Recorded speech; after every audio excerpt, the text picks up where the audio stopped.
Alright, today we got an issue with the brakes on the Ford. It's making a god-awful noise when I stop. So something tells me the pad has come loose on this side. I have lost a caliper bolt before. Can't remember if it was on this wheel or the other one, so I'm not sure if we've got an issue there. We may, but we'll remove these with the old impact. But this is for removal only. We're not running NASCAR out of this garage. So we tighten with this tool. It's called a torque wrench for anybody who hasn't seen one of those. That's what you put lug nuts on with, is a torque wrench. You can use this to snug them up. That's what you tighten them with. Otherwise you get stuck out on the road with your little 18-inch long tire iron and you can't get these off. Plus you just don't want to over tighten them. These damn things are so little now. The diameter of the thread. So anyway.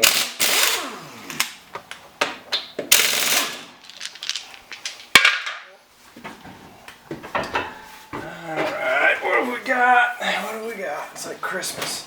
Let's see, that all feels solid. Salad. That's not moving. Do I have a rear pad? I have a rear pad. I have a front pad. Let's take off the other side and see what we got. Second verse.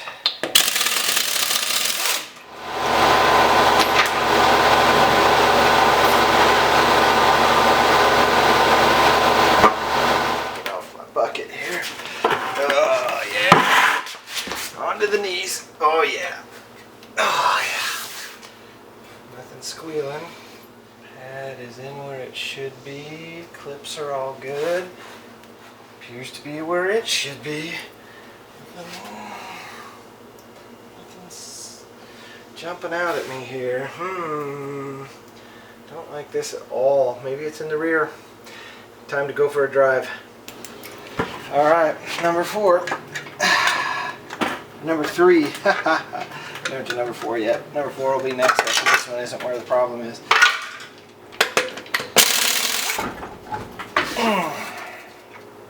For sure. Oh yeah.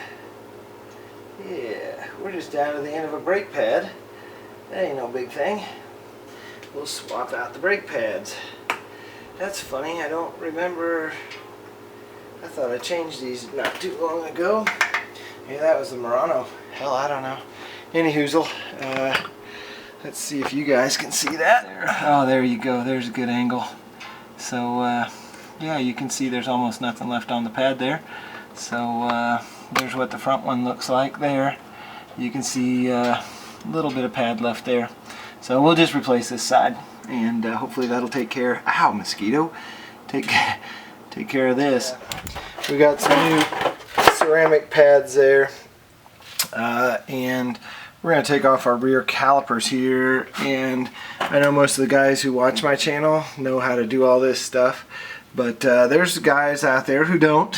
So on these Fords, on the rear disc brake systems, there's just 2 bolts that you have to take off to get the caliper and the brakes off, and it's this bolt and this one down here. And you can see they have these little accordion boots on there. It's because it's a floating system. You can kind of see the witness marks here for how these pads float over time. So when the pads are new, they're pretty wide out, and then as they wear down, this whole thing shifts this way. And there's one piston. Let's see if we can, there it is. Hang on, I'll point to it. Give me just a second. I'm trying to operate the light and the camera with the same hand. But there it is. There's our piston. You can see it's pretty well fully extended because we're at the end of the life of our brake. So you have to retract that piston, and some people do it in different ways. Some people do it after they take the whole thing apart, and some people do it before. I'm one of the before guys, so I'll show you how I do that. And essentially what that does is it backs this whole accordion back down, and it backs the piston down and opens everything up for our new pads. So let's do that. My weapon of choice for this exercise is a big flat-bladed screwdriver, and I basically just kind of stick it in there. This pad is toast. You know, we're not going to worry about saving it. So I just find a way to wedge in there, and you can see the accordion guys are starting to collapse on us, which is good.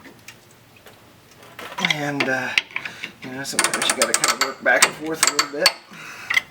I'm probably not doing that pad any favors, but that's okay. That pad's toast. There we can see our piston is pretty much fully compressed. That accordion is fully open at one end, and that one's fully closed. So we've got this sucker right where we need it. So now we'll take off our bolts. So these are 10 millimeters back here. I like to put just a little penetrating oil. That's on tight. Penetrating oil on these before I loosen them up, being very careful not to get the penetrating oil on here. I like PB Blaster, but I was out of it. So we went with a little WD-40, which isn't really the greatest for this, but it'll help for sure. Always like to take the bottom one off first.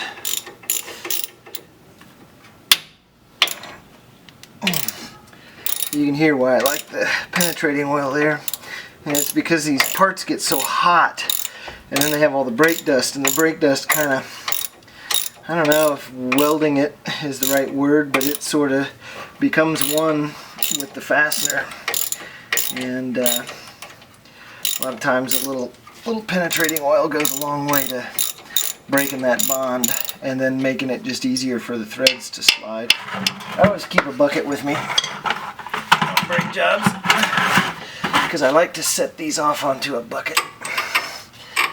Wow, yep, I'd say we got all the life out of that one. You guys see that? There we go. That's where she is. That's what was making the noise there. Got a couple different brake pads here.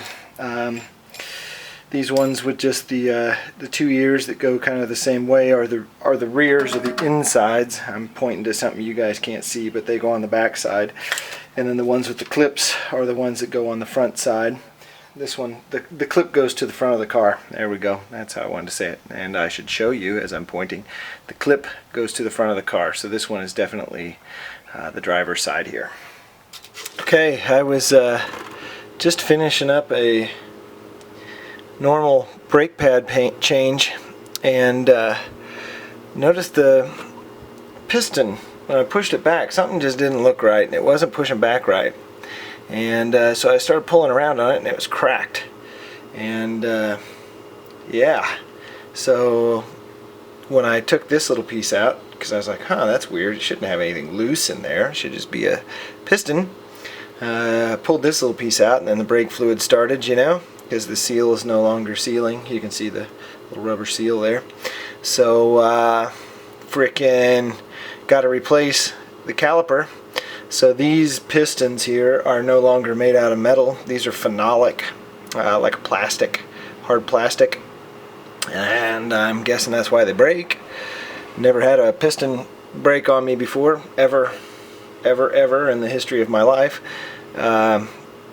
Not in a caliper like that. I've had them kind of get grungy, and you know, when the brake pad goes away, they kind of get functified, or you know, rip a seal or something. But anyway, we're gonna go get another caliper and install the caliper. So this little brake job is turning into something a little more interesting. All right, got a little 9/16 inch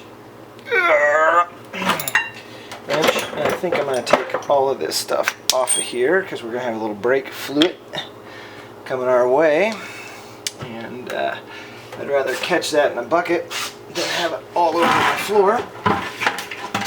So that's what we'll do there, and we'll see if we can get this guy broke loose. There we go. So hopefully we don't leak too much more than that out of there, but chances are we will. So anyway, I'm going to take that guy back to the store for the exchange so I don't have to make 2 trips. And frickin' A. Just how it goes some days. Well, the good news is that my bucket had a hole in it. Anyway, let's see. First things first, the new caliper came with new brass washers, so we're putting a little new brass washer right there.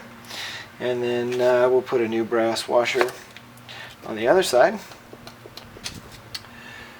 like such. And we're going to pull the little plug out of this one and do it to it. Their bleeder valve did not have a boot on it, so I took the boot off of my old caliper before I gave it to them on exchange there, and that was good, like that. So I'm going to tighten this little guy up a little bit, maybe. That was something terribly disgusting I just put in my mouth. Can do it about that tight. I'll look up the torque spec a little bit later. New brake pad. And this piston is actually metal, so yeah, that's sweet. Let's see, did you pick up the right one, buddy? Nope, that's the wrong one. That's the right one.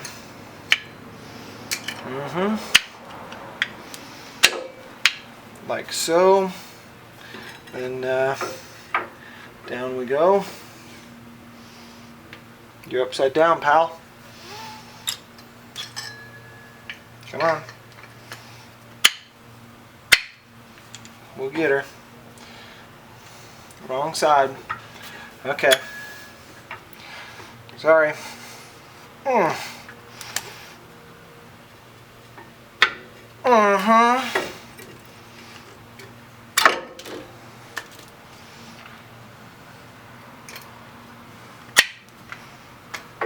That's better.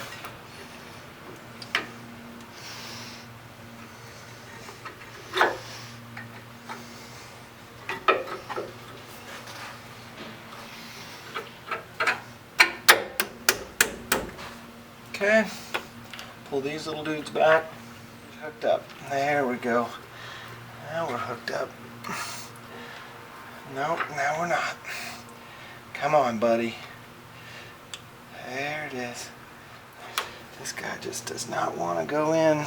We'll persuade him a little bit. Tap, tap, tap. There it is. A couple little bolts, a little bleeder, and we're done. My last operation here is to bleed the system, and I've got this little vacuum guy, and some people like this kind, some people don't like this kind, but in our little jar here we can start to see a little fluid, which means we're pulling a vacuum, which is good. Just trying to get the air bubbles out of her. There we go. I think that'll do us. We'll see. I'll get in the truck and pump her up, and if that doesn't do us, we'll do her again. Go ahead and put this on there while we're here, and we'll put it all back together and drive it.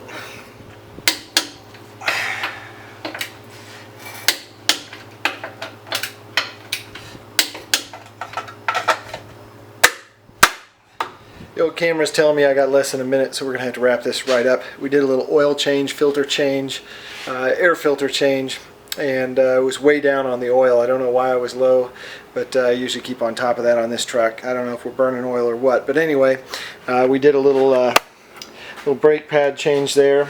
This was the offending guy, real noisy. This side was, worn way down, bottom of the limits.